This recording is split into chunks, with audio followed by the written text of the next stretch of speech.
Time to pull up a chair. We've got another great story for you today in the rLounge. Today in the rLounge, not infidelity, not secret debt, not a hidden second family, just chicken parmesan. Slightly charred, aggressively salted, and apparently powerful enough to unravel a 3-year relationship and a shared lease. Boyfriend broke up with me because I'm a bad cook. Now he's furious I'm seeing someone else. Plot twist, it's his brother. My boyfriend of 3 years dumped me over burnt chicken parmesan. I wish I was exaggerating, but it's literally what happened. We'd been living together for about a year and a half, split rent on a decent apartment downtown, had the whole relationship thing figured out, or so I thought. Then, one Tuesday evening, I tried making dinner because he'd mentioned wanting a home-cooked meal, and I completely botched it. Burnt the chicken, oversalted the sauce, the works. He came home, took one look at the plate, and just sighed. That long, disappointed sigh that makes your stomach drop. Then he started in about how this was part of a larger pattern, and he couldn't deal with someone who was domestically incompetent. Those were his exact words. Said he'd been thinking about our future and couldn't envision building a life with someone who couldn't handle basic adult responsibilities. I stood there holding a spatula covered in marinara sauce while he told me that my cooking was embarrassing when his friends came over and that he needed a partner who could meal prep properly. The whole speech lasted maybe 10 minutes. By the end of it, he'd decided we were done. Just like that. 3 years over burnt chicken. He moved out within 2 days, packed up his stuff, took most of the furniture we'd bought together because apparently he'd paid for more of it than I had, and left me with a mattress on the floor and a half-empty fridge. I was too shocked to even fight him on it. Part of me kept waiting for him to come back and say it was a mistake, that he'd overreacted. He never did. I spent that first week in a fog. Called my friends, told them what happened. Every single one of them had the same reaction. What the hell? One of them pointed out that he'd been making comments about my cooking for months. These little digs disguised as jokes. I hadn't really noticed it, but once she said it, I remembered. He'd compared my food to his mom's cooking multiple times, always unfavorably, made jokes about teaching me the basics in front of people, and I'd laugh it off because I thought we were fine otherwise. Guess I was wrong about that. He started posting gym photos on Instagram almost immediately, captions about upgrading his life and cutting out dead weight. I saw them through a friend's phone since I'd already blocked him. It pissed me off more than it should have. Like he was the one who'd been wrong somehow. I deleted every photo we'd taken together, threw out the apron he bought me as a helpful gift last Christmas, and tried to move on. 2 weeks after the breakup, I ran into his older brother. We'd met a handful of times when we were together, but never really had conversations. He was just the brother who showed up to family things occasionally. He asked how I was doing, and I gave him the standard fine, because what else do you say to your ex's family member in a coffee shop line? He told me he'd heard about the breakup from their parents and said something about how his brother was being a prick about it. I must have looked surprised because he followed up with a slight smile and said he'd grown up with him. He knew how he could be. We ended up talking for like 20 minutes. He was easy to talk to. Didn't treat me like I was fragile or broken. Before we left, he gave me his number and told me to reach out if I ever needed to vent to someone who understood how insufferable his brother could be. I didn't text him right away. I felt like crossing some invisible line, even though technically I didn't owe my ex anything. But about a week later, I had a rough night. Few drinks in me, sitting alone in my barely furnished apartment, and I thought, why not? I sent him a message, something casual about taking him up on that venting offer. We texted back and forth for hours. He was funny, self-deprecating, nothing like my ex. Didn't bring up the breakup once, just kept me distracted with random stories about things that had happened to him. I fell asleep with my phone in my hand that night and realized it was the first time in weeks I hadn't cried myself to sleep. We kept texting after that, pretty much every day. He'd send me stuff he thought was funny. I'd send things back. My ex always had to be right about everything, always needed to control conversations and situations. This was different. About 3 weeks after the breakup, the brother asked if I wanted to grab dinner. I hesitated for maybe 10 seconds before saying yes. We met at this Thai place across town. The conversation flowed like it had over text. He asked actual questions about my life and listened to the answers instead of just waiting for his turn to talk. When the check came, we split it without any of the power dynamic my ex used to create around money, where he'd insist on paying and then hold it over my head later. I had fun. Genuine fun. First time in over a month. We met up again the next week for drinks at a dive bar downtown. Things shifted. Got flirtier. He'd touched my hand when he was making a point, hold eye contact a beat longer than necessary. I knew this was messy territory, dating my ex's brother, but honestly, I didn't care. My ex had dumped me over chicken. If anyone got to have options about who I dated now, it wasn't him. We kissed in the parking lot. It was good, really good. After that, we were seeing each other pretty regularly, though we kept it quiet, not because I felt guilty, I genuinely didn't, but because he wanted to handle telling his family on his own timeline. That seemed fair. We spent most evenings together. He'd come over with takeout, never once mentioned my cooking. Then my ex texted me out of nowhere. This was about 6 weeks after the breakup. Asked if I still had his gaming headset. I told him I'd dropped all his stuff at his place weeks ago. He read it, but didn't reply. 2 hours later, he texted again asking if I wanted to talk about things, maybe work through what happened. I screenshot it and sent it to the brother with a message asking if he was seeing this. He called immediately, laughing. Told me his brother had apparently been dating some girl before he even broke up with me, and she dumped him recently. Everything clicked. My ex had a backup plan that fell through. That's why he was suddenly interested in working through things.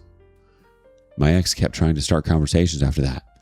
Sent me this long paragraph about how he'd reacted poorly and maybe we'd moved too fast, ending things. I left him on red. The brother told me his parents had asked about me, said they'd always liked me, seemed disappointed about the breakup. He still hadn't mentioned to anyone that we were dating. Fast forward a couple weeks. The brother invited me to a concert. We were standing in line for drinks when I spotted my ex across the venue with some of his friends. My stomach dropped, but I didn't say anything. We managed to avoid him the entire night. The brother never even noticed he was there. My ex escalated the texting, sent a voice memo about not giving up on what we had, asking to meet up. I finally responded and told him we were done and to stop messaging me. Then I blocked his number. It felt good to do it. His mom followed me on Instagram a few days later. I thought it was odd but didn't dwell on it. Posted a photo of me and the brother from behind, just silhouettes at sunset. Nothing identifying. It was a nice photo. Got a bunch of likes from people. The brother finally told his parents about us. He did it over video call. According to him, his mom was surprised but took it well. His dad didn't care much either way. He said he wanted to tell his brother in person, which I understood. I was fine waiting for that conversation. Except we didn't have to wait long. The brother went to pick something up from his parents' house and his brother was there unexpectedly. Their mom mentioned me casually, something about being glad I'd found someone good.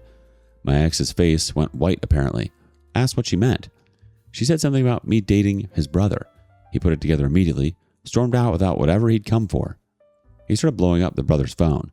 The brother finally answered. I could hear my ex screaming through the phone from across the room. Said something about betrayal and loyalty and how you don't date your brother's ex. The brother told him he'd dumped me over something stupid and didn't get to dictate my life now. My ex hung up. Sent a string of texts calling us both names. The brother blocked him. Then my ex showed up at my apartment building. The doorman called up asking if I was expecting someone. I said no, asked who it was. He described my ex. I told him not to let him up. My ex waited in the lobby for 40 minutes before leaving. I texted the brother about it, and he drove over immediately. We didn't really discuss it. Just watched movies until we fell asleep. Update 1. Final update because people keep messaging me asking what happened. My ex got a DUI. The sister sent me the news like it was just regular gossip. Apparently he'd been out drinking at some bar, tried to drive home, got pulled over, blew twice the legal limit, lost his license immediately, has court dates pending. When she told me, I felt absolutely nothing. No satisfaction, no sympathy, nothing. The brother just sighed and said it was a long time coming, that his brother had always made destructive choices when things didn't go his way. Their parents are apparently dealing with the fallout of that, helping him figure out the court stuff, dealing with his mood swings about it. The sister said he's been impossible to be around. His parents tried one more time to get the brother to check on my ex after the DUI, just to see how he was doing, maybe offer support. The brother refused outright. Told him that he wasn't responsible for managing his brother's self-destruction and wasn't going to pretend otherwise. My ex got evicted from his apartment. The sister didn't have all the details, but apparently he'd been missing rent payments after losing his income. Couldn't keep up with it. He ended up moving back in with their parents. He's 32 years old. The brother said their dad was furious about that there's been constant tension in that house since he moved back. I genuinely didn't care. This wasn't my circus anymore, and I was done keeping track of his disasters.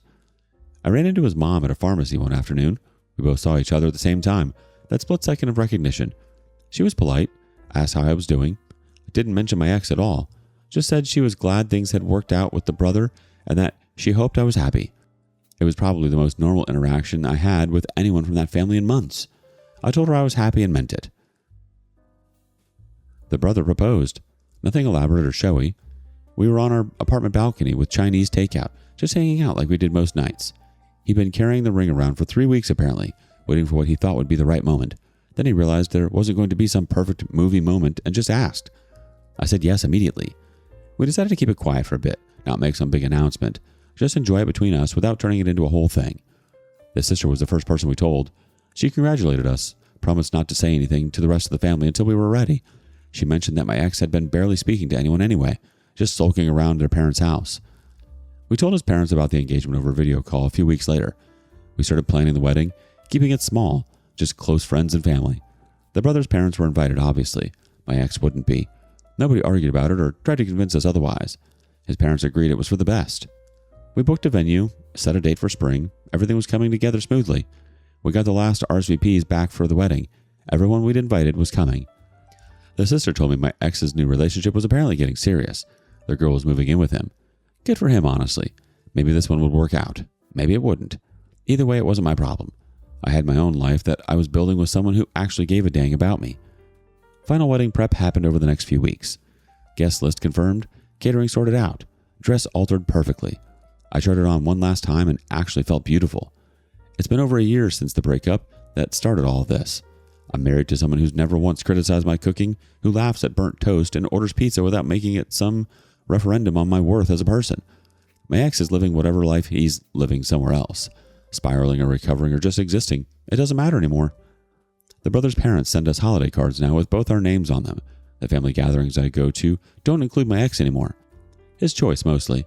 He stopped showing up, made excuses at first, then just stopped making excuses. I don't think about what my ex is doing now, whether he's happy or miserable or indifferent. That chapter closed the day he walked out over chicken parmesan. Everything else after was just him refusing to accept the book was finished. I'm making dinner tonight. Might be good, might be mediocre. My husband will eat it either way and probably ask for seconds just to mess with me. That's the life I have now. One where burnt food is a joke instead of grounds for ending a relationship.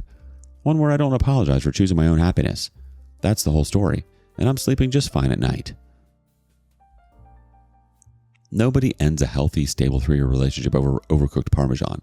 That dinner wasn't the cause, it was just the excuse. The domestically incompetent speech, the comments about his mom's cooking, the money control, the public digs disguised as jokes, those weren't about food. They were about power and superiority. The chicken just happened to be the stage he chose for his exit.